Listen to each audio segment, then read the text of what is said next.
have folks be muted for the duration of this meeting. If you have anything that you need, there is a chat box. We will also be taking questions at the end. So if you do have any questions, please hold those. But let's go ahead and get started. If you need any issues with the audio, there should also be a number to call into. Sometimes that's a little bit more of a clearer connection, so please feel free to use that as well. Okay. Welcome to the Desire2Learn instructional webinar for essay courses. My name is Sarah Cook, and I'm the Program Coordinator of Early Post-Secondary in the Office of Post-Secondary Coordination and Alignment. With me today is also Richard Woodward from the Tennessee Board of Regents.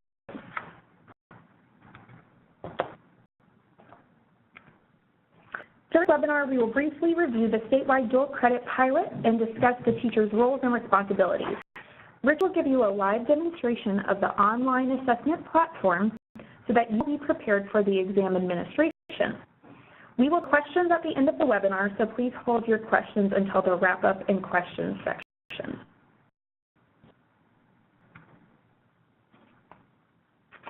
Let's start with a general overview of the statewide dual credit initiative. State credit courses are academically challenging high school courses that are aligned to post-secondary standards. The objectives and challenge exam for each course is developed by high school and college faculty members. Course and exams meet set accreditation requirements and go through an annual validation review to confirm continued alignment. Statewide dual credit courses should consider a student's prior academic performance, ability, and interest. All who are enrolled in a statewide dual credit course are required to sit for the challenge exam. Anyone who meets or exceeds the challenge exam cut score has the opportunity to earn college credit at any public post-secondary institution in Tennessee. In a state law, Public Chapter 967, the dual credit challenge exam results must be reported on the student's official high school transcript. Therefore, students who are enrolled in statewide dual credit courses will receive their exam scores on their official high school transcript. The transcript serves as an official score report for statewide dual credit. Regardless whether the student passes the exam or not, the score has to be on the transcript. That only the exam score is listed on the transcript, and pass or fail status is not indicated. This process ensures that post-secondary credit can be accurately awarded once a student matriculates.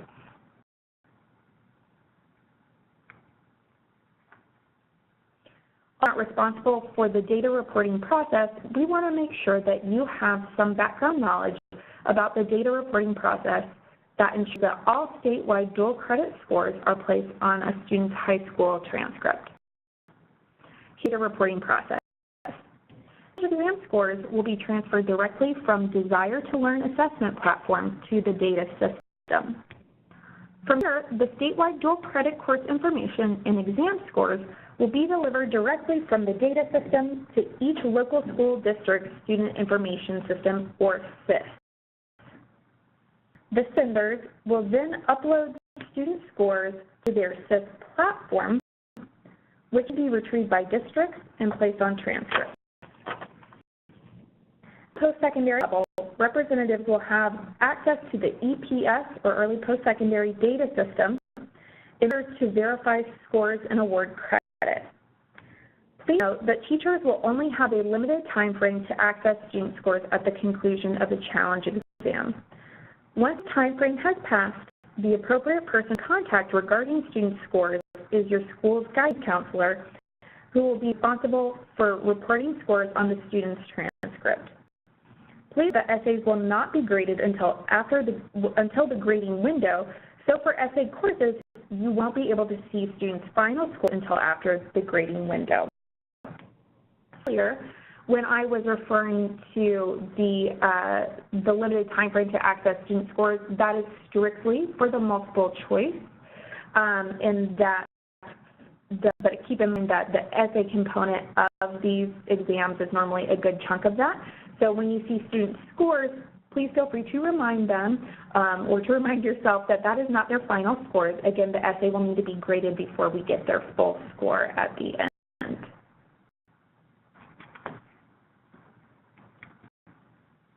Students who pass the statewide dual credit challenge exam bank secondary credit and receive transcripted credit once the student is admitted and enrolled at a public post-secondary institution in Tennessee. The student is responsible for contacting the record and admissions office to ensure that he or she receives credit, as this is not an automatic process. That based on legislation, post-secondary institutions may determine if credit is accepted toward a major or requirements of a specific program or as an elective. For the statewide dual credit agriculture course, decides to major in psychology at the post-secondary institution, the secondary institution may elect to award that credit as an elective since that is not offered as part of the major.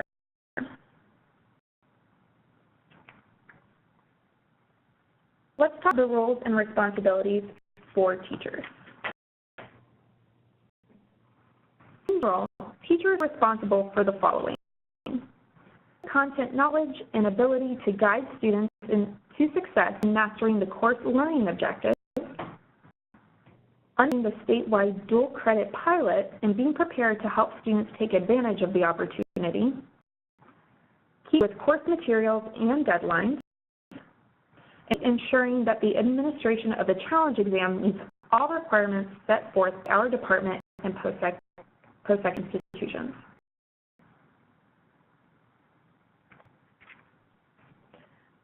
There are steps that you will need to take prior to the administration of the challenge exam. This includes setting your exam dates and times in the online assessment platform. We can see for the Desire2Learn platform is October 30th through November 7th.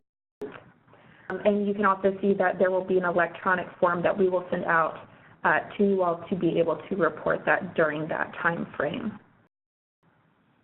To ensure that the roster verification process is completed by the specified dates, which is November 1st through 13th. And that really just means verifying that your class roster is correct and that the names of any student that should not be on the roster, that are missing or are misspelled, to our office. Information for completing this process will be reviewed in the next section. We will also provide instructional videos and written instructions so that you can complete the required steps. It is important that you follow the instructions and read them fully. After the IEP and for accommodation documentation forms will be sent out the next couple of weeks before the end of September. Please complete these forms and return them to our office by U.S. mail by October 5th, keeping that needs to be postmarked October 5th. But try to get those sent in. Again, we will be sending out the instructions on how to report those the next week or so.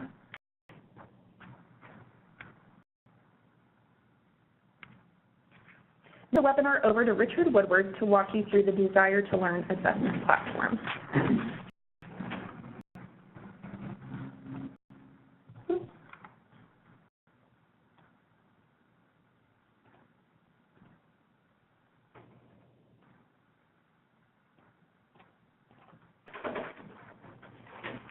Hi, y'all. As said, my name is Richard Woodward. People call me Woody also, and you'll probably talk to me over the next couple months. So get started. First thing I want to just show you is let's see. I need to move this. Yeah, there. I'm gonna log out and show you what the login screen would look like. So I'll be sending you the information of the website, where it is. As you can see up top, it's dualcredit.tdr.edu. You'll get that in mail along with your credentials. So I'm going to log in as me right now and just give you here.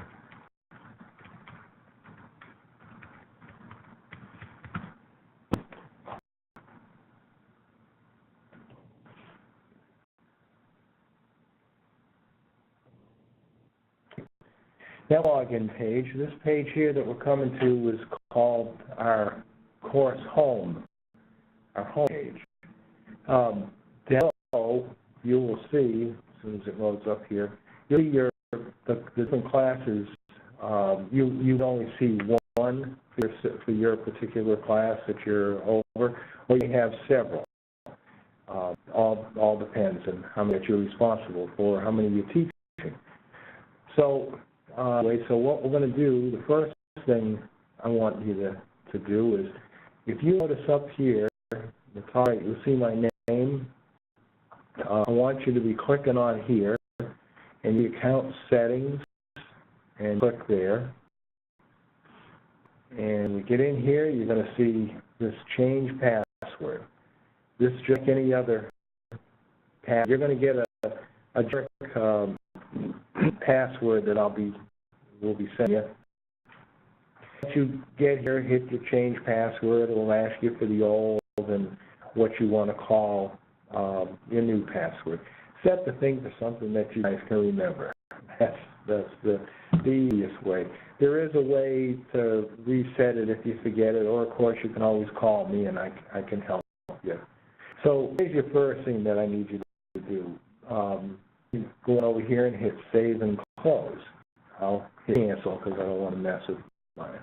All you'll have to do in that page. Back here, I'm going to, let's say this one here, the world history.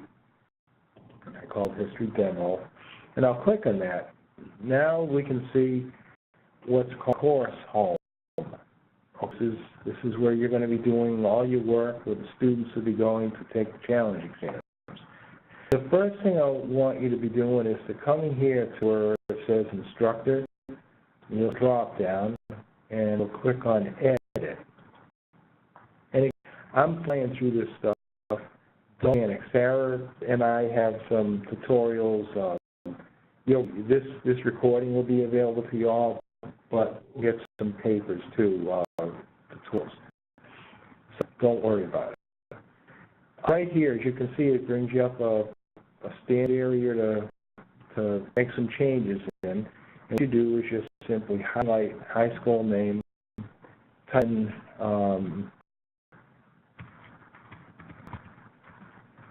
I'll just say Nashville High for now. I'll click over here on to the left corner, update. You'll see saved successfully, and you still at your edit area. I'll just go over here, course home one more time. See, it's changed and ready to go. The thing, if you wanted, if you're doing, let's say you have two history classes that you're responsible for, you could put in here Nashville High period 1 or Nashville High period 2, whatever is good and whatever is easiest for you guys so that you remember where you're at. And it can help your students too as they on. So that's done. The next thing we look at is over here where it says class list.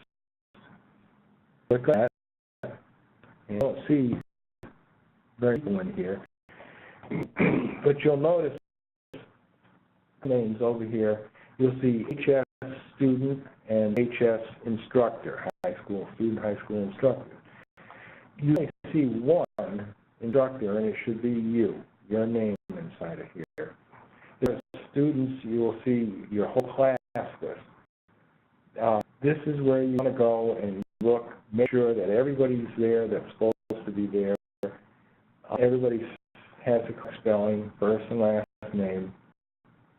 And if you have any that are extra, or if you see some that are missing, or if the spelling is incorrect, please get a hold of Sarah as soon as possible, and she'll let me know, and I'll get that fixed immediately. I'll make sure that you're in there and it says your name and it's spelled correctly. And if you happen to see an extra teacher in there, please let us know about that also. That can happen. I make a mistake. But that's all you would do here, and let her know, and then then take care of that. The next thing I'm going to do, I can always go to course home, it takes me back, but I want you to notice something over here in content, course content. Going on to assessment, setting that up. You'll notice we have this here, table of contents, getting started, and then introduction to World History Challenge exams, okay? And you can see here, getting started, you'll see this patient survey.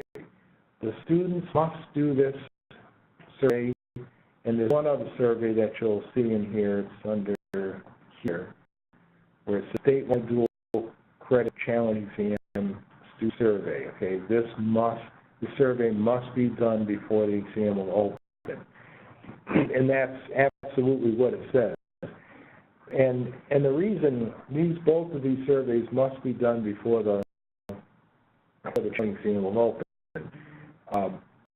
Saying that, the idea here is when to give us a chance, as I'll be showing you in a minute under assessment, to do the practice exam, okay? These don't count for anything except for just teaching that student what to expect and what's going to look like. It also helps to make sure that you don't have any hidden firewalls, the computer is up to date, your operating system is up to date. Usually, if everything goes well in that practice exam, you know you're in good shape. You know, that would be great for that day. But saying that, these two surveys must be done before the challenge exam. So you won't have them do it during the practice time. So you don't have that extra stress or pressure on the students when it comes to that morning or afternoon when they actually sit down to do the test. Both of these are that first one I showed you. That's a two-question thing, and that other one, that other statewide, that's like 5 questions, I believe, on it. No big deal. But still, it takes a few minutes to do it, so you want to just try to get it done as soon as possible. So that's what I wanted to show you in here. So let's go back here and bring us over to assessments.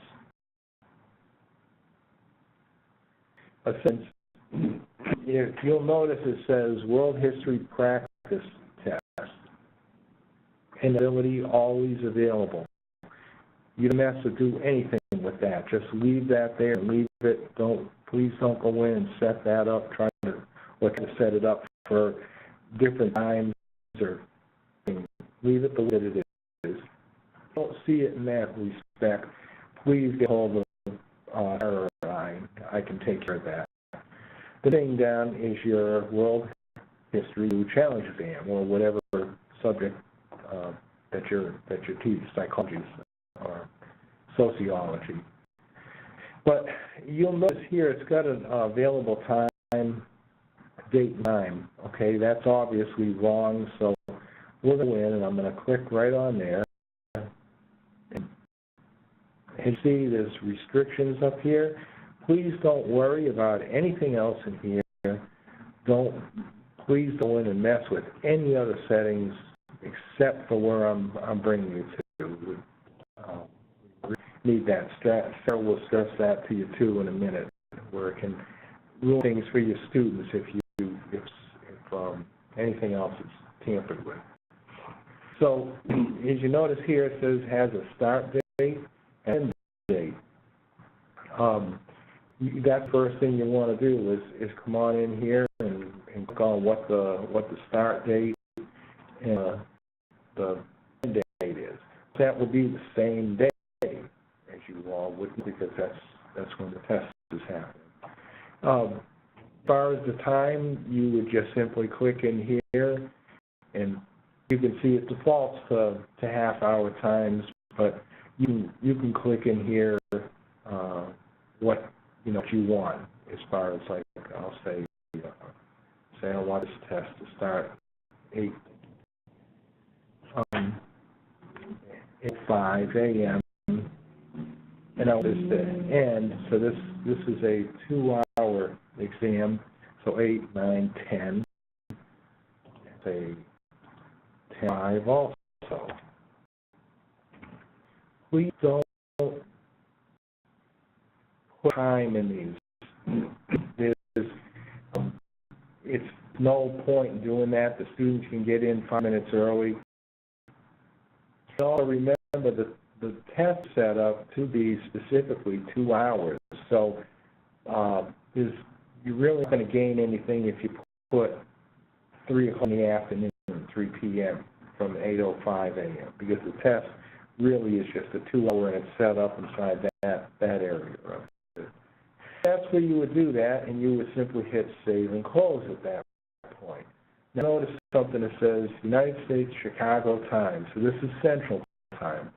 D2 is set up default to Central Time. So if you're out in the east, and let's say you're in Knoxville or Elizabethton High School or wherever you are over in the east, you've got to change this for that extra hour. So if it's 8:05 Central Time, then it's really happening at your school an hour different, an hour earlier, right? That's what it is. Yeah, one. That's 8:05 now, so it's 9:05. 9:05 in there, right? Mm-hmm. So wrap your mind around that. I know it can get confusing, and it does get confusing to a lot of former teachers in the past. They'll call me up and say, "This isn't opened up," and I'll look, and it's set at the wrong time zone. So please, verify that. And the second set of eyes, too, your pilot coordinator at the school. They're there to help you.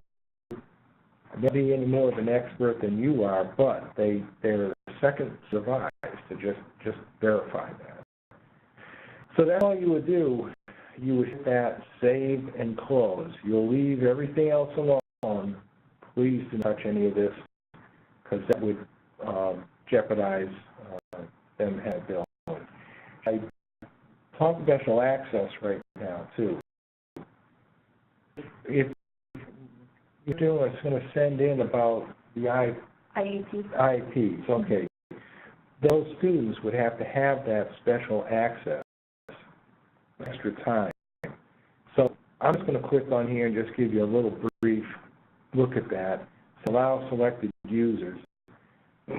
Well, as you can see, there's only a thing here, okay?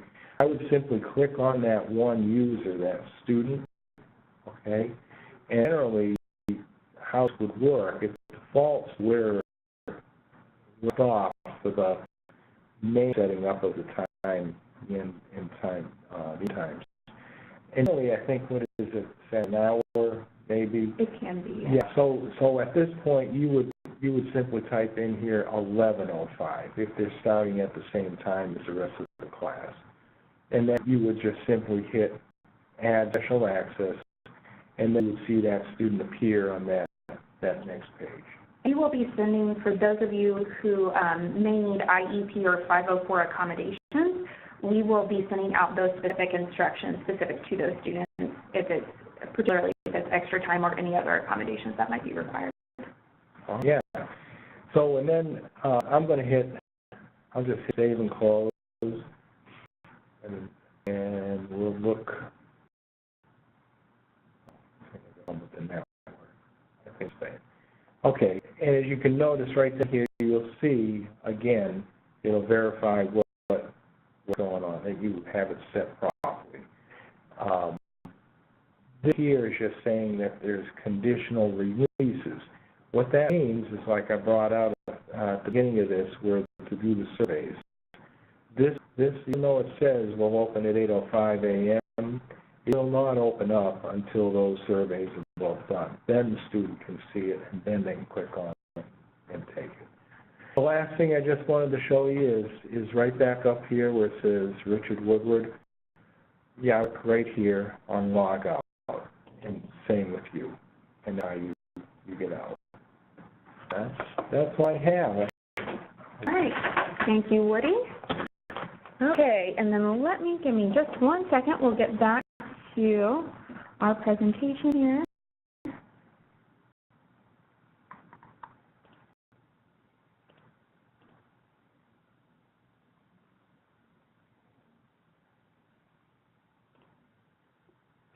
Okay. So just as a few important reminders, like Woody mentioned, we do not want to make any changes to the settings inside of the online assessment platform for D2L. Again, outside of those very few things that we talked about, which included setting the time and date, or if there are IEP questions, things like that. So anything that we have not given you specific instructions on, please don't make those changes. If you have any questions, please direct those towards either myself or Woody, and we'll make sure that we get those taken care of.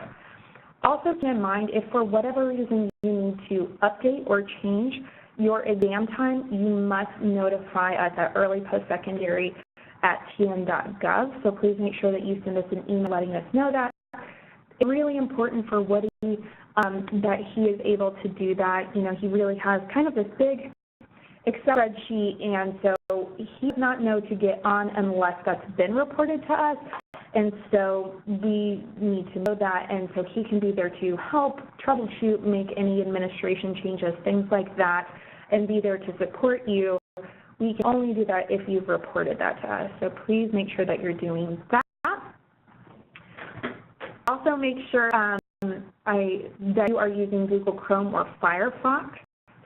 Those are already previously installed on those computers. Internet Explorer really does not work for the challenge exam, so it's very important to make sure that those are installed and what you are using for the exam itself.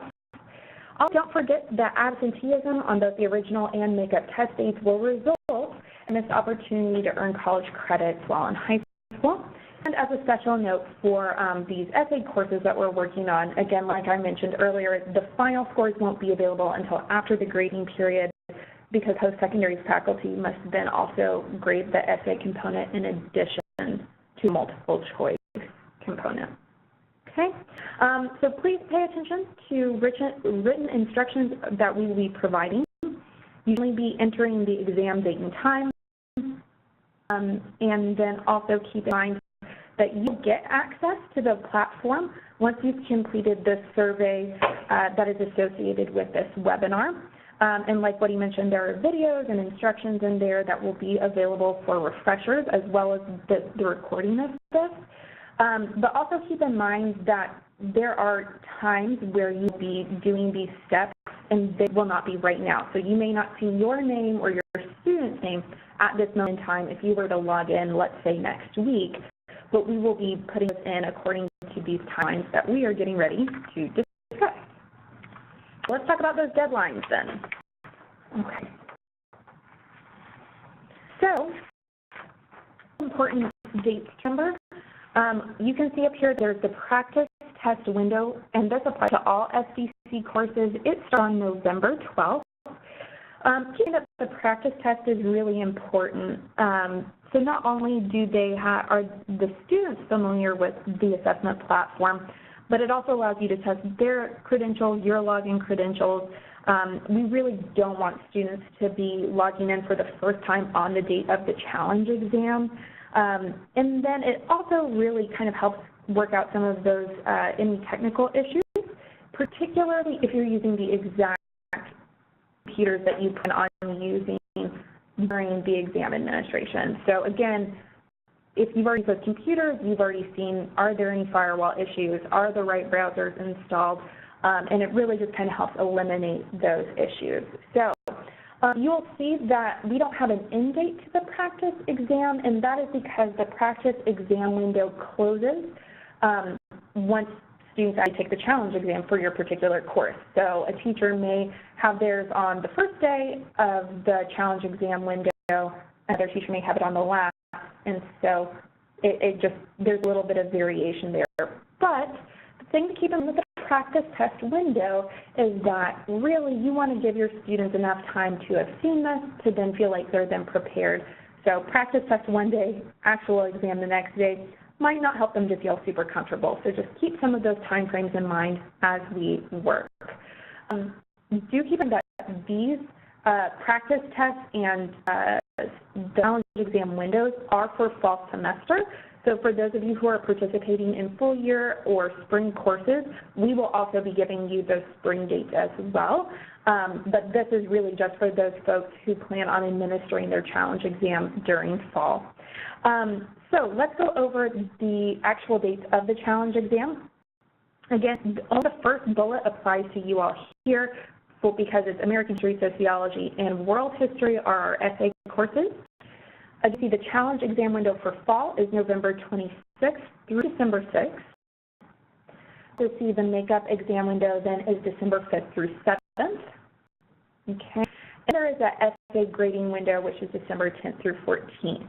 So again, keep in mind, you won't be seeing students' final score until after the 14th, and we also will need some time to process that. So just keep in mind that it will be at least after that date, but we'll make sure that we get those scores to you as soon as they are available and grading has been completed. Okay. Well, I do want to thank you all for participating in this webinar. We do have time for some questions. If you all will use the chat box, that's typically the easiest way for us to be able to take those and process. So if you have any questions, now would be a time to do that. We have about 5 minutes to take some of those.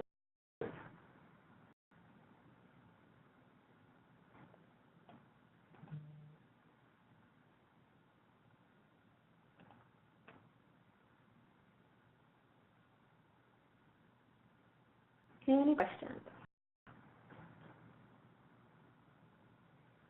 It looks like there's a question on if this participation in this webinar will be valid for spring. We will be offering these again in spring. We recognize that if you've taken it once, the information is not going to change. So we will still, your login credentials will be based on you completing this survey.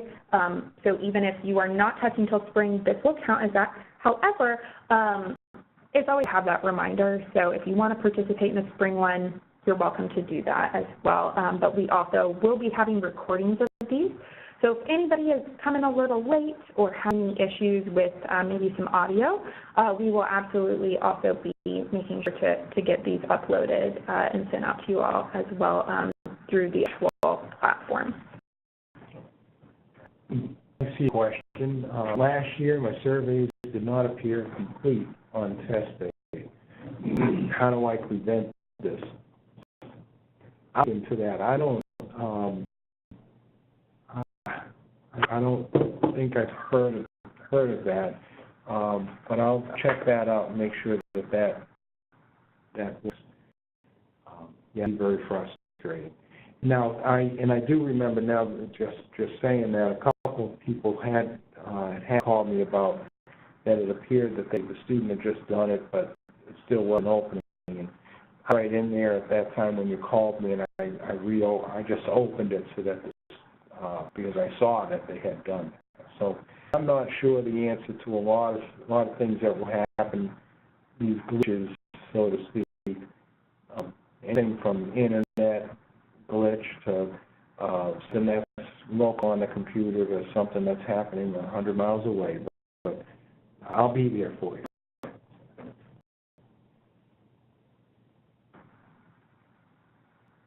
Any questions or concerns?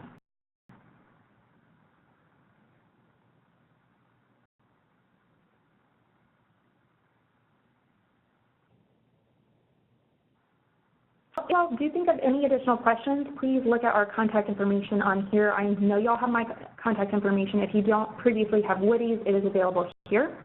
If you really school-specific ones or anything like that, please make sure that you're also letting us know those questions. And we will do one of two things. If it's really specific, we'll just respond back to y'all via email. Or if it's something where we really feel like it's for the good of the group, please keep in mind that we will be releasing monthly newsletters. And so we may also be including that information in those. We will also, if it's something more urgent or time-sensitive, we'll just send out a mass email. So any of those are options, but please know that email, of course, and our newsletters are kind of our main source of communication. And if you have any additional questions about just state-level credit general processes, you see the early post-secondary website as well. Again, the hyperlinks probably won't work because this is a screen share, but again, those are all accessible on the TDOE website, so definitely look into that. Since it looks like we don't have any additional questions, we are going to then have you all fill out this survey.